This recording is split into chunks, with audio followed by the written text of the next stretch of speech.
Welcome back to another edition of the Pagcast. I'm your host, Michael Pagani, joined alongside Windsor Spitfires forward Chris O'Flaherty. Chris, welcome to the Pagcast. Thank you again for coming on. Thanks for having me. How has being back in the arena with fans this season brought a sense of normalcy back into your life? Yeah, I mean, for me, I wasn't in the OHL before, but having a lot of fans coming to your games, it's pretty awesome, and I think for the other guys, it's good as well. So it's really good.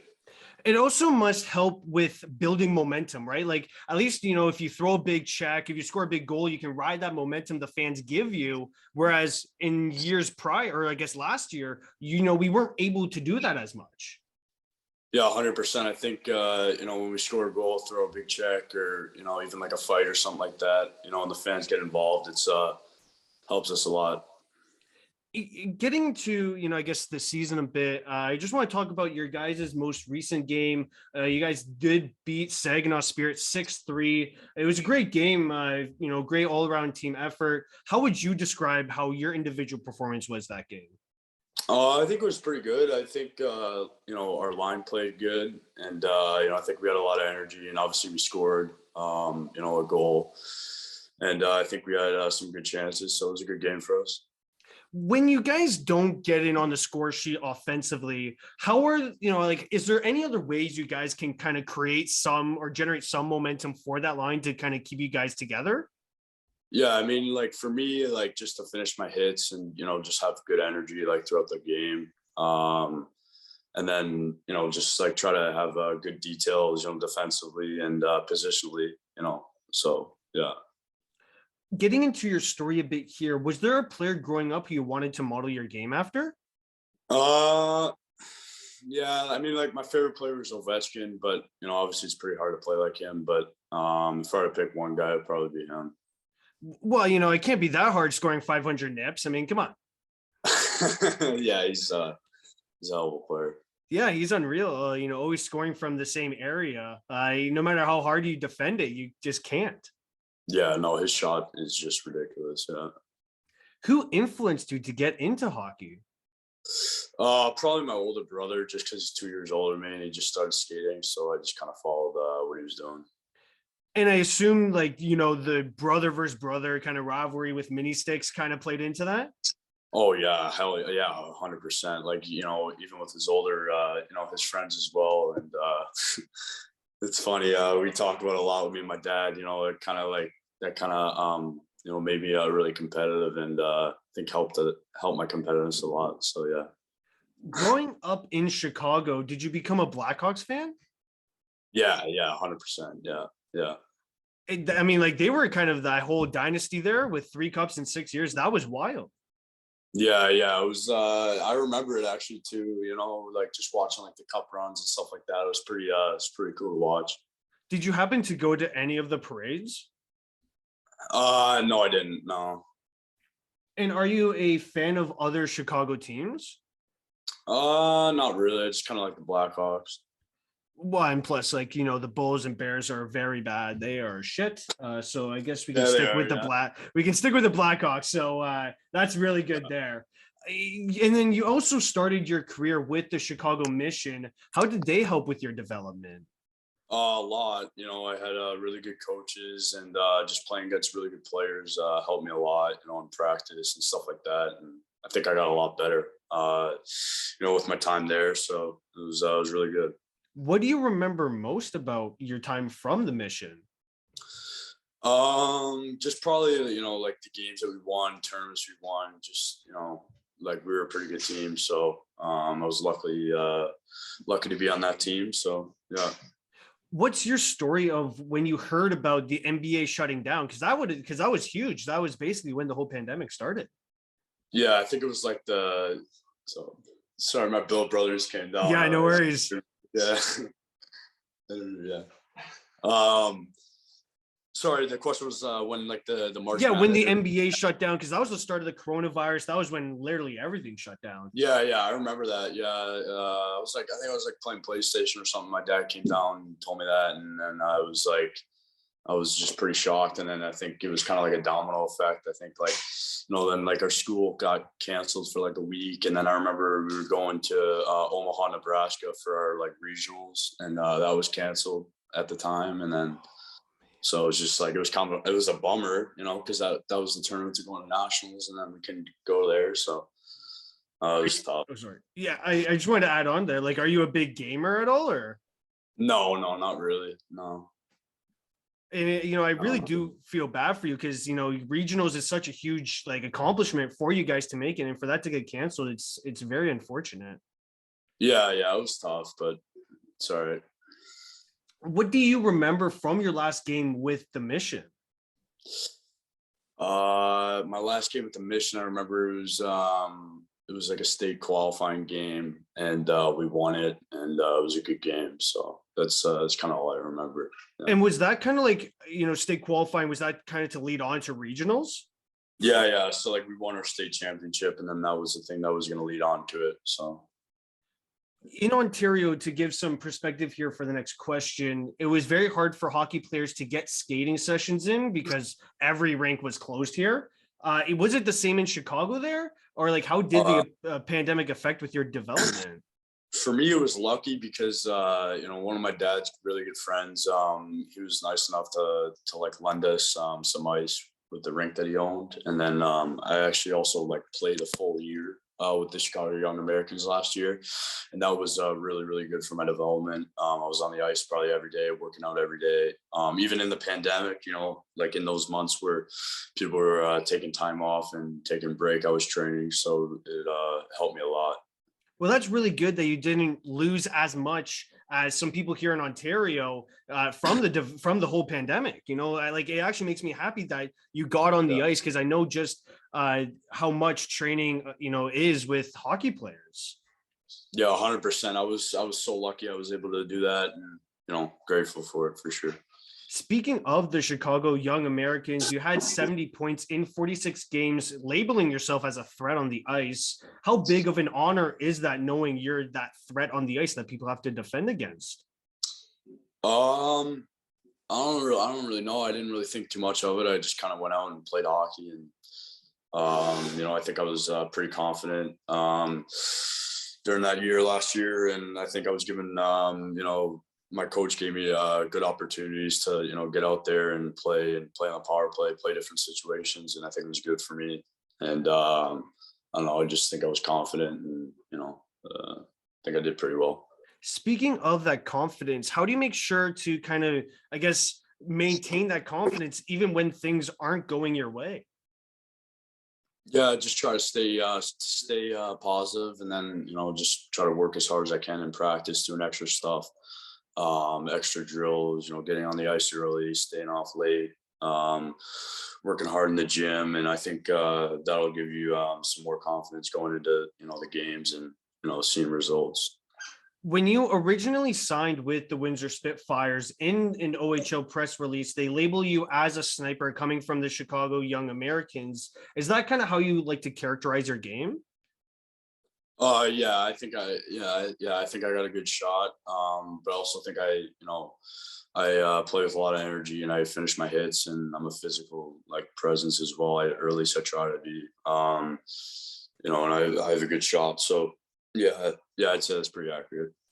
You got drafted in the 4th round of the 2021 OHL draft. What did you do to celebrate that moment? I was just happy I got drafted, and then just kind of went back to work. I didn't really think too much of it, to be honest. I just was excited I was drafted, and the team believed in me, and I just kind of went, back to work. So being an American, this makes me, I had this question, like, how come you wanted to continue your hockey career in the OHL and not the USHL or NCAA, for example? Yeah, I just think it was the best for my development. I think, the 68 game schedule, and, playing against, the caliber of players you do here in the OHL. Not to say that, the USHL is not a really good league as well, or the NCAA route, but I just thought it was the best for me to kind of play in this schedule and learn how it is to be a pro and stuff like that, and playing, with guys like the guys like on our team that are, drafted and going to be in the NHL one day, and seeing what they do. It's awesome. So it helps me a lot. The OHL gave the players last year a lot of uncertainty with a lot of news regarding if the season was going to be played or not. This season they've really made a commitment to playing the 68 game schedule, even with with all the postponements of COVID going on, which is amazing. Does that kind of give you reassurance as a player, knowing that this season isn't going down the toilet, for example? Yeah, I think I think especially for the older guys, I think that would be the case. And for me, I'm just happy that we're gonna have a full year, just so I can keep playing. And but yeah, obviously, I think it's really good that we're gonna have a full 68 game year. And like, obviously, like, when our games were canceled because of COVID, I was worried like just about the whole year, if it was gonna impact the whole year like it did last year. But it's awesome that we're gonna play a full 68. One of the guys that you kind of alluded to there, being older, having this, rewarding of the 68 game schedule, I think of is Wyatt Johnston. You and I both know of, what he has accomplished in his career so far. Friend of the show, I had the chance to interview him. What does he bring to the locker room on a constant basis? He's just a great guy. He's a great teammate. Everyone loves him. He's a really nice guy. He's really nice to the young guys too. And he's just a hell of a player. So yeah. It seems like he lights the lamp every single fucking game. Like all I see is on the score sheet, Wyatt Johnston. Like, dude, this guy's unreal. It's crazy. I don't think I've ever seen anything like it. Like, I mean, our older guys are just amazing players. I think that's probably the biggest reason why we're such a good team, is because we just have really good veteran players. And I think like every game, it's like, Wyatt likes getting 3 points every game, or Cools is getting like a goal or two every game. Matthew, Maggio is getting like points every game. Everyone's getting like, it just seems like everyone's doing really well. And it's good to watch. So yeah. How did you end up picking your jersey number 98? Oh, that's funny. My brother wore number 89 in hockey, so I just kind of switched it off and just went 98. So. Because Pierre told me that you're actually one of the very few players that wear 98 in the O. Yeah, I think I'm like, one of the only ones. I think there's something that came out that there's only like 4 people in the CHL that wear it. So it's pretty cool. Your first career OHL game was against the Sarnia Sting. What do you remember from that game? I just remember kind of like being nervous a little bit. I don't know. I just remember it kind of being a fast-paced game, and like I was just kind of like looking out and saw like all the fans there, and I was like, "Wow, this is like I'm playing in the OHL." And I don't know. I didn't think I did too bad, but I just remember it being like kind of like I was nervous, and kind of got the first game under me, and it was good. So. And I believe that game actually went to overtime. You guys won, if I'm not mistaken. Or no, I might be off there. I might be off. It might have resulted in a loss. Sorry, I'm looking at the schedule right now. Yeah, and you guys played Sarnia in a 2-2 there, or back to back, I should say. Yeah. That's a pretty we lost dumb the first one, yeah. Well, I mean, I'm sorry that your first game kind of resulted in a loss. That's a bit unfortunate. But hey, at least you guys got them back in the second half of the back-to-back there. Yeah. It was the second half. The second game was a definitely a better game for us. So. Yeah. How has, I'm not sure if you've gone many shifts in overtime, but how has it been like either watching from it or even playing in 3-on-3 overtime? I haven't played in overtime, but just watching it's pretty fun to watch, Actually, it's funny, like we just played in Flint, and me and Ethan Miedema were talking about just like when we're older, like, that'll be fun to be in those type of games, where you're in overtime, and, just watching it though, it's like one turnover, then it's a 2-on-1, then this guy turns it over and it's a breakaway, then 2-on-1, 3-on-2. It's just like, there's a lot of, it's a big shit show in a sense. Yeah, sure. Yeah, it is. Yeah, for sure. And it seems like, you're going to have to buy the goalie a coffee afterwards. Yeah. how, being from the States, with the whole border issues ever since the pandemic started, has your family made it out to one of your games this season? Because I know just how, important that is for you and even the struggles to get across the border. Yeah, they've made it out to a couple of games so far this year, so it's been good. I think the border like last year was a lot tougher because there's like just more restrictions and stuff like that. I think it's a little bit easier now, nowadays. But yeah, it's good. They've been out a couple times, so yeah. And does that add to any nerves pregame, knowing that your family's in the stands? Maybe a little bit. Just I want to play good. When my dad comes out like 5 hours, I want to make sure I have a good game, and so yeah, maybe a little bit. You finished your first career OHL game with a 2-minute goalie interference call. Do you kind of agree with the penalty there?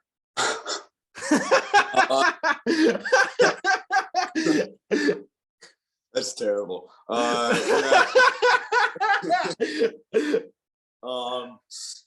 You know what? Actually, I do remember the penalty.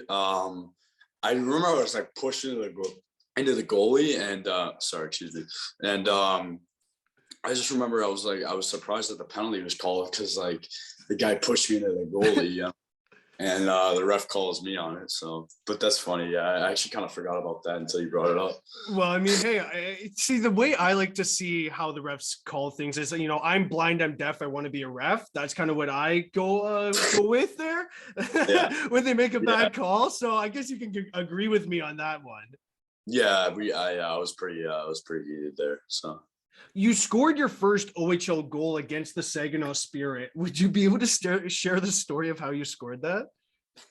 Well, it wasn't that nice of a goal, but it was just, I was happy I scored. But I just remember, Ethan Martin kind of just like beat his D-man wide. And then, I don't know, I just saw like the 2-on-1, and I just kind of saw like an area backdoor, and I kind of just like wait for the pass. And, he just kind of slid it over, made a great play, and kind of just like bobbled it, and then kind of got it under control and shot it in. And then but it was a good moment. My parents were there, and we were in the States, so it was pretty cool. So yeah, I mean, that's awesome. In my opinion, I think it's great that you scored when your parents were there, because now it's a memory that it's long lasting. That it'd be different if you scored it in Hamilton, for example, and your parents weren't there.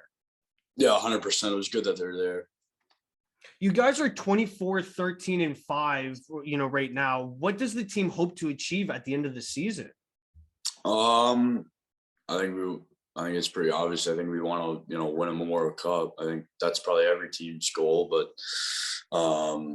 yeah, I think we could do it. With the amount of like talented players we have on our team, and then we have a solid goalie. 2 goalies, and then great coaches. So I think if we keep winning games, we keep climbing up the ranks, that we have a great chance. What is some of the adversity that the team has faced throughout this season? Just sometimes like little slumps, and then like, even with like COVID and injuries and stuff like that. Those are some like little slumps that we faced, and adversity we faced this year. I think every team, go through a little adversity, but it makes us stronger. So yeah. What are some of your personal goals that you hope to achieve this season? Just to, every game, get better. I don't know. I wanted double-digit goals this year, but that's pretty tough. You kind of get into the league, you get, you kind of go in thinking you might, be a little bit better than you are, but I think it's part of the process, and I still think I could get it if I string together a couple of chances and I finish them. But yeah, maybe just like double-digit goals. I think maybe I could still get that. If you were to play another sport, what would it be? Ooh, I don't know. Probably football or something like that. I feel like I just like, or something like a physical sport, fast sport. I feel like I kind of, that's the type of sport I like to play. So I'm assuming you would want to be like a wide receiver then. Speedy wide receiver, deep. My boots, I don't know if my boots are fast enough for that though. Like I don't know if my feet are fast enough for that. So hey man, you just got to work on it, right? Yeah, gotta be like Tyreek Hill out there. I'd almost like, I don't know. I feel like a linebacker. I'd like that better. just Are, go out and crunch guys. are you superstitious at all? Because I know some hockey players are very superstitious. I'm pretty superstitious. This year, yeah, like I'm pretty much every year I'm pretty superstitious before games, try to eat the same food, do the same routine. Yeah. What does that routine consist of? Like, are you switching like tape every game or tape on your stick every game or? Um, it was almost a lot more in minor midget just because I kind of like, was, scoring a little bit more, a lot more. And like, I kind of just like found, a ritual that I was doing and I was scoring a lot. So, but here I'm kind of trying to like change things up, not too frequently, but just like, a little bit, whether it's like the color of my, knob tape or stuff like that. I take that definitely, I take a lot of pride in kind of like my rituals and stuff like that. So, yeah. So far this season, what has been your favorite arena to travel to? Probably London, just because it's like, there's a lot of fans there. But surprisingly, I feel like Flint's like that's a really good game to play in because like seems like the fans are in it. Like the last game we played in Flint, like they're booing, cheering, like loud fans that were into the game. So it was a fun environment to play in. Well, I mean, thankfully, Flint doesn't have any restrictions on fan capacity, whereas we've seen like throughout the whole OHL, it seems like every arena is, restricted with fans. Yeah, it's good. It's good to see. As we're closing off this interview here, do you have any advice for younger hockey players? No, not too much. Just work as hard as you can and try to stay confident, but not too confident. But just work as hard as you can and do the best you can. Well, I'd like to thank again Chris O'Flaherty for joining me on today's podcast. Thank you again, Chris. Thank you very much. I'd like to shout out a listener, Oliver Peer, but also Michael Renwick. Absolute beauty. So I think he's watching right now. So, or watching whenever this comes out. So